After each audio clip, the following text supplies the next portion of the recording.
Hello, welcome to Navigating to Success. I'm Jeff Carlton, certified focal point business and executive coach, and a little bit new this episode. I can honestly say I've never had an interview with somebody in this line of work before. It's actually really pretty cool. So I would like to welcome Hailey Baker to the podcast series. Hailey, welcome. Thank you. And Hailey is the owner and founder of Medium for the Missing. She's also pursuing criminal justice. But Medium for the Missing is a very unique market and something she's obviously pretty passionate about. In a few minutes, we've gotten to know each other. So I'm going to toss it over to Hailey. Tell us what you do. So I privately investigate missing persons cases.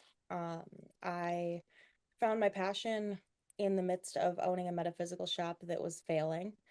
The only sales I was getting was for tarot readings, and I just got a hankering one day to do a tarot reading for Chance Engelbert. He went missing from Gary, Nebraska in 2019. And I woke up the next day and just knew that this is what I was supposed to do. And so since then, I've taken on more cases, grown quite the community, and have found my career. Very cool. And you work alone. You're solo. You don't have anyone else. Do you um, find yourself collaborating with other resources, law enforcement, or is it mostly private families? Yes and no. Sometimes I'm fortunate enough where I have a case that law enforcement isn't um, a lot like the law enforcement, like with my majority of my cases. Um, the thing about my cases is I handle the complex. I handle the cases where you're looking at a law enforcement department that's seemingly doing corrupt things or may have involvements or just isn't doing their job. And so that leads me into having to use other resources. Uh, Luckily, I've grown very good relationships throughout my investigation for Chance Engelbert that have helped me along the way for, hey, can you look into this? What do you think about this? Hear my theory out here. Let me speak. Tell me where I'm missing something. And so I can't thank the community that I have enough. Interesting. Um, on the business side of it, as far as running the business, um, how do you balance your business um, part along with being the sole employee of the business? Honestly, it's not that hard. I am part of an entrepreneur community that's global, so I have that as a resource to help me to navigate the areas that I don't really know what to do with. I'm a first-time business owner in my family, and so I haven't had any growing up around it. But yeah, that's how I've been able to navigate it. I didn't get into this community until very recently, and so these big changes have all been coming about in the last couple months, and there's more to come. Very cool.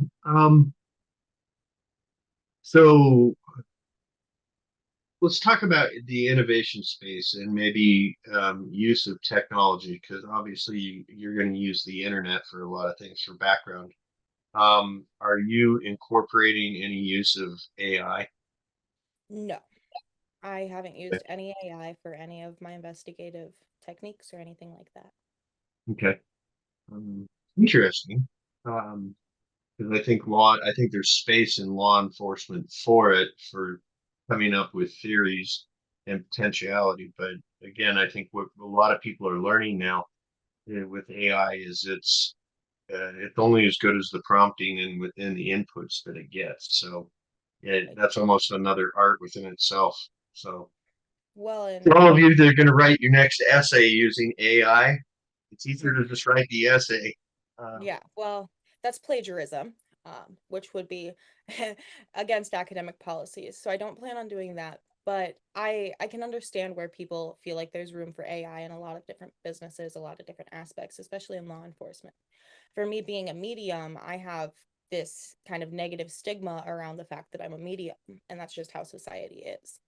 And so, just like AI, I'm only human. So there has to be room for perceptions to be accounted for. And the fact that I have the separations between what the tangible evidence is, what isn't tangible evidence, and is what I'm getting from a tarot reading or from an intuitive feeling.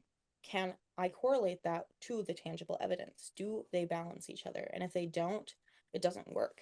And so that's a huge, huge thing about being who I am and doing what I do that honestly is probably a greater side of being a sole proprietor and only person working for myself.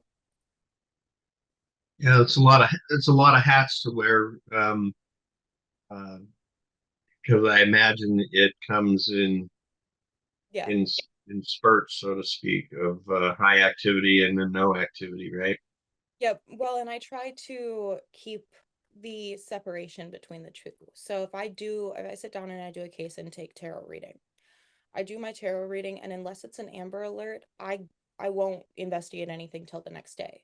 And then I set aside that tarot reading, what I got from my tarot reading, and I do my investigative. I'm going to figure out who the connections are to these people, what motives people might have had for this person to go missing. Where was this person's headspace? Why would this person not be here anymore? Who gains anything? Does anybody gain anything?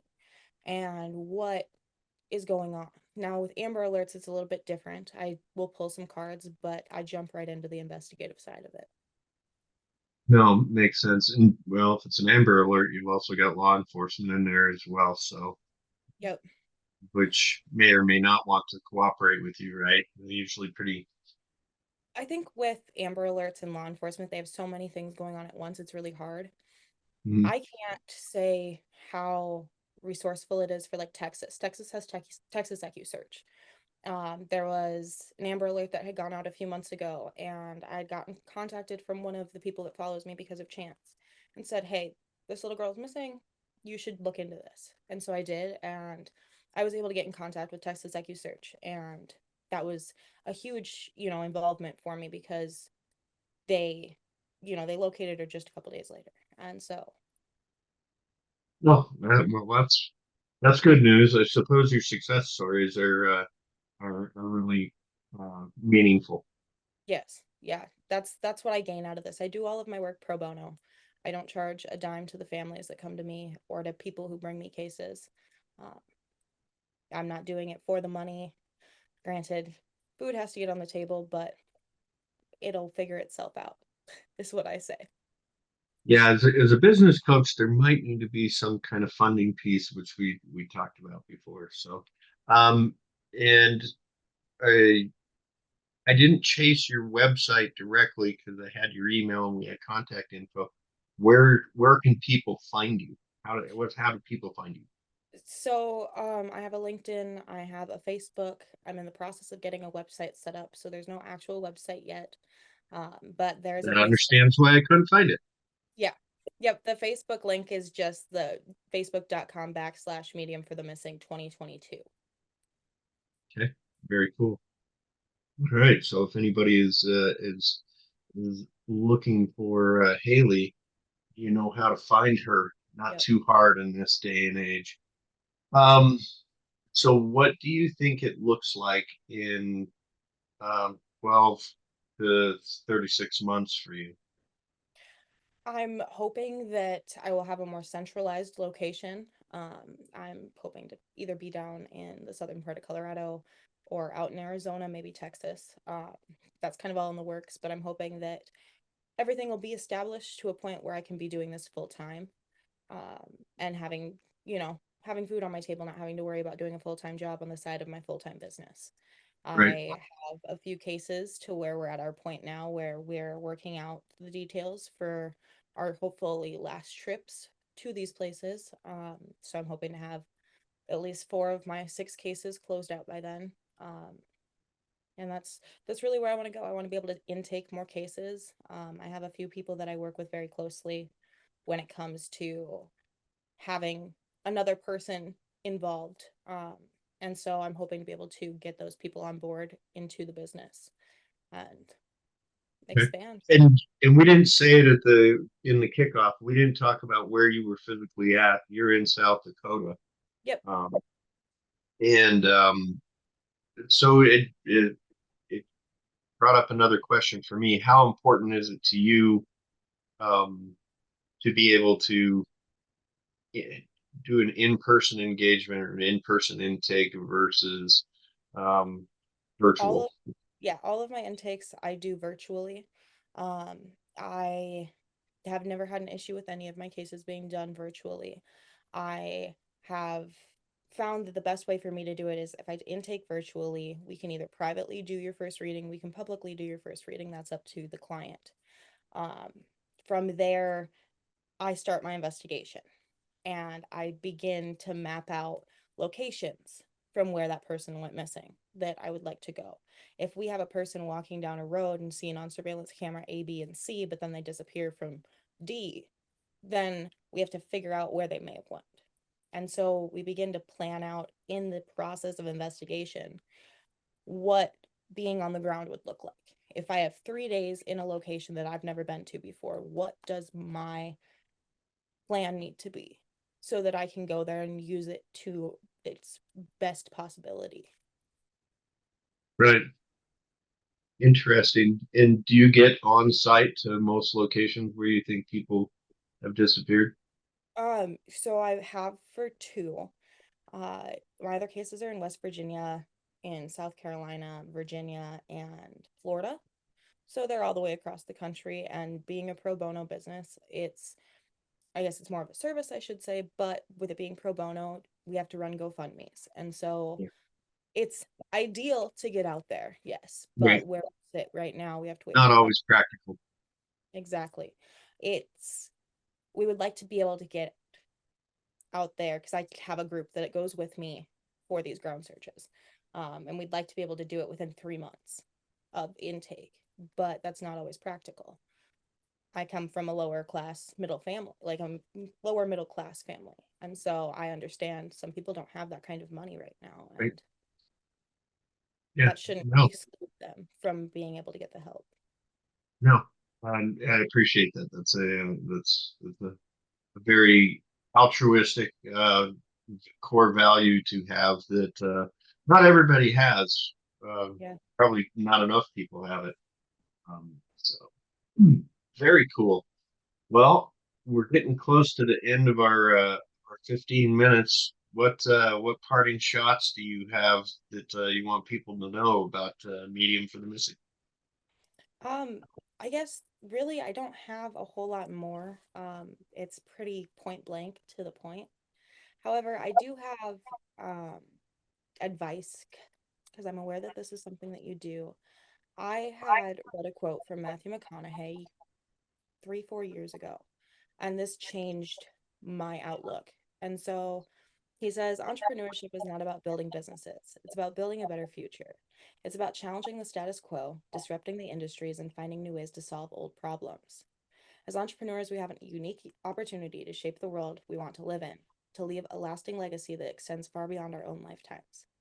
It is a journey filled with uncertainty, risk, and sacrifice, but also with immense opportunity, reward, and fulfillment. And that's something that I've lived by since I started my entrepreneurial journey. And so Yeah, I think that that's a good piece of advice and a good thing to share with the world. yeah. And it's a great way to wrap it up. I appreciate that. Thank you for sharing. Yeah, So thank for you.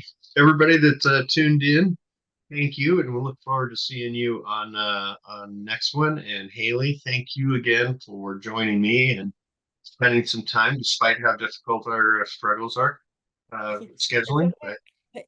It's life. We get it. no, all So right, thank you for having me. you bet. All right, everyone, take care.